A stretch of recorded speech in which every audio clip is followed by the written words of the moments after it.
بسم اللہ الرحمن الرحیم اہدنا الصراط المستقیم۔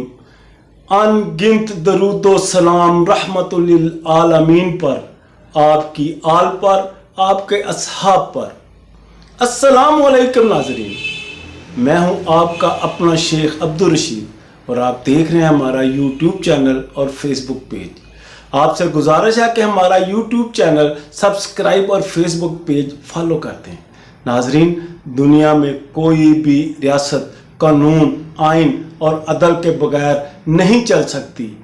کہتے ہیں ریاست کا قانون سب پر لاگو ہوتا ہے، کوئی امیر ہو یا غریب، طاقتور ہو یا کمزور، قانون سب کے لیے برابر ہوتا ہے، اور جس ریاست میں اس پر عمل کیا جاتا ہے اس ریاست میں ظلم و جبر کا تصور بھی نہیں کیا جا سکتا۔ ہم جس عظیم ہستی کے امتی ہیں، انہوں نے تو یہاں تک فرمایا تھا کہ اگر میری بیٹی فاطمہ چوری کرتی تو اس کے ہاتھ بھی کاٹ دیتا۔ شریعت محمدی میں قانون سب کے لیے برابر ہے، کسی امیر کو کسی غریب پر اور اس کی امارت کی وجہ سے فوقیت نہیں۔ خلیفہ وقت کو اپنے کرتے کا بھی حساب دینا پڑ جاتا ہے۔ عدل و انصاف کا ترازو سب کے لیے برابر ہو تو ہی انصاف کا بول بالا ہوتا ہے، پھر قاضی کو منہ چھپانا اور بھاگنا نہیں پڑتا۔ جس ریاست میں طاقت کے سرخیل حکمرانوں کی خواہشوں، خیالوں اور مفادات کو ہی قانون کا درجہ دے دیا جائے تو اس ریاست میں بسنے والے عوام کی کوئی اہمیت نہیں ہوتی، اس میں بسنے والے انسانوں کی کوئی حیثیت نہیں ہوتی۔ وہ عوام نہیں، وہ غلام ہوتے ہیں۔ غلاموں کے کوئی حقوق نہیں ہوتے، ان کی کوئی مرضی نہیں ہوتی، ان کی کوئی پسند ناپسند نہیں ہوتی، ان کی اپنی کوئی آرزو نہ ہی کوئی تمنا ہوتی ہے۔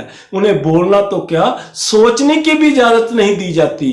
نہ یہ سوچ سکتے ہیں، نہ یہ بول سکتے ہیں۔ اگر کوئی سوچوں کے چنگل میں آ کر بولنے کی جسارت کر بیٹھے تو پھر یاد ماضی بنا دیا جاتا ہے، اس کے جسد خاکی کو خاک میں ملا کر واضح پیغام دیا جاتا ہے کہ اپنے حقوق کے لیے آواز اٹھاؤ گے تو پھر اٹھا لیے جاؤ گے یا پھر دفنا دیے جاؤ گے۔ جینا چاہتے ہو تو غلامی کی زنجیروں کو آباد رکھو، شاداب رکھو، سوچوں کو سچائی سے دور رکھو، زبان کو بے زبان کر دو، الفاظ کو زندہ جلا کر ان کی راکھ کو چاپلوسی کے گہرے گٹر میں بہا دو، پالش، مالش اور سازش کی کشتی پر سوار ہو کر منزل سلیکٹڈ سر کر لو۔ سلیکٹڈ سے یاد آیا کہ ماضی قریب میں پاکستان میں عمران خان کے لیے اس کے ہر مخالف کی زبان پر ایک مشترکہ جملہ ہوتا تھا کہ یہ اسٹیبلشمنٹ کا سلیکٹڈ ہے، اس کو جمہوری نہیں سلیکٹڈ وزیر اعظم کے طور پر یاد کیا جاتا تھا اور پکارا جاتا تھا۔ نون league, P P, J you آئی یعنی پی ڈی ایم کی تمام جماعتیں عمران خان کو سلیکٹڈ کے نام سے ہی یاد کرتی تھیں۔ پھر وقت نے کروٹ لی، اچانک سب کچھ بدل گیا۔ پی ڈی ایم نے تحریک کے عدم اعتماد لا کر عمران حکومت کا تختہ الٹ دیا، پھر اسی سلیکٹڈ اسمبلی کے توسط سے اقتدار پر قبضہ جما لیا۔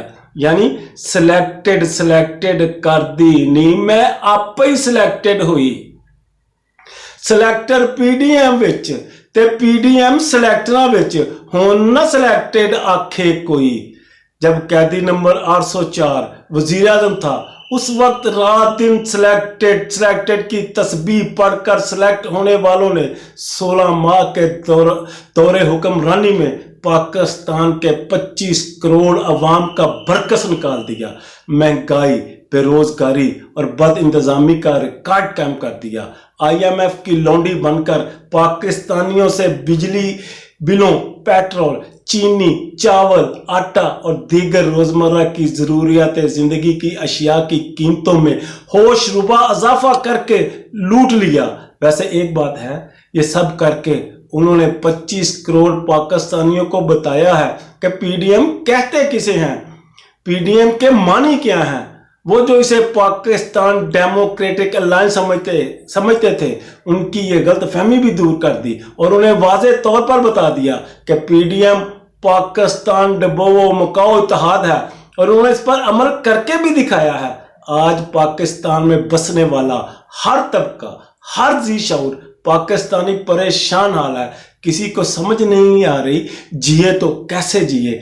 ہم عوام زندہ ہوتے ہوئے بھی زندگی کی تلاش میں در بدر ہیں. ہمیں تو سانس لیتے مردے بنا دیا گیا ہے. لاکھوں پاکستانی زندگی کی تلاش میں ہجرت کر کے بیرون ملک چلے گئے ہیں. مزید جانے کے لیے تگ و دو کر رہے ہیں. عام پاکستانیوں کے ملک چھوڑنے پر نگران وزیر اعظم نے ملک چھوڑنے والے پاکستانیوں کے حوالے سے کیے گئے سوال پر بہت زبردست جواب دیا. ان کا فرمان تھا کہ اگر پاکستانی پاکستان چھوڑ کر بیرون ملک جا رہے ہیں تو کیا ہوا؟ ان کا یہ جواب تاریخ میں سنہری حروف میں لکھا جائے گا. انہوں نے پاکستانیوں کو واضح پیغام دیا ہے کہ عزت اور روزگار کے لیے پاکستان چھوڑ رہے ہو تو چھوڑ دو. کیا ہوا؟ چھوڑ دو.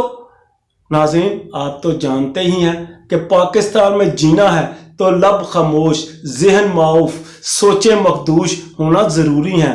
اور اگر کوئی اس سے بغاوت کر دے تو پھر اسے بتا دیا جاتا ہے کہ سوچو گے تو اٹھا لیے جاؤ گے. ارشد شریف کی شہادت، عمران ریاض خان کی گمشدگی پکار پکار کر کہہ رہی ہے جینا ہے تو ہونٹ سی لو، سوچوں کو سلا دو.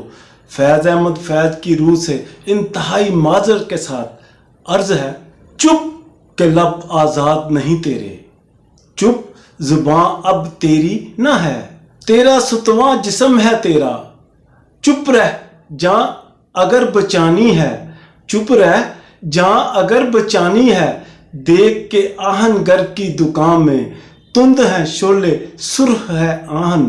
چپ، یہ تھوڑا وقت بہت ہے، جسم و جان کو موت سے بچا لے. چپ ہے تو زندہ ہے اب تک، چپ کر جو کچھ کہنا ہے نہ کہہ. جی ہاں، جس ملک میں ہم جی رہے ہیں یہاں چپ رہنا ہی زندگی ہے. یہاں تو قلم بکتا ہے، میزاں بکتا ہے، عدل کی بھی منڈی لگتی ہے. یہاں قانون صرف اور صرف غریب اور کمزور پر لاگو ہوتا ہے. قانون طاقتور کی لونڈی ہے. یہاں تو جج فیصلہ پڑھ کر سناتا ہے اور بیرون ملک چلا جاتا ہے. یہاں چھٹی پر